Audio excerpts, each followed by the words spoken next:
ګرانو کتونکو بلال د مرګ نه مخکې ویډیو هغه په هسپتال کې وه، هغه پروت و په هسپتال کې او د هغې نه پس هغه بیا ناڅاپه مړ شو.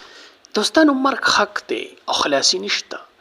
دا نن په ده ده، سبا په موږ ده، داسې سلسله مخکې روانه ده. خو بس دوستانو چې یو بل سره بغض وي، کینه یې هغه ختمې کوي. دوستانو په سوشل میډیا باندې وس دا خبر راغی چې چوټا بلال وفات شو. هغه په پېښور هسپتال کې پروت و، ناجوړه و، خو هغې نه بعد هغه بیا وفات شو، دې دنیا نه لاړو. الله دې والله هغه جان ښایسته کړي، الله دې والدینو ته صبر جمیل ورکړي.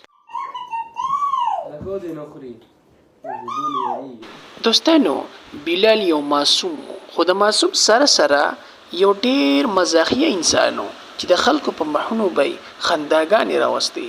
هغه دې دنیا نه لاړو، الله دې وبخي.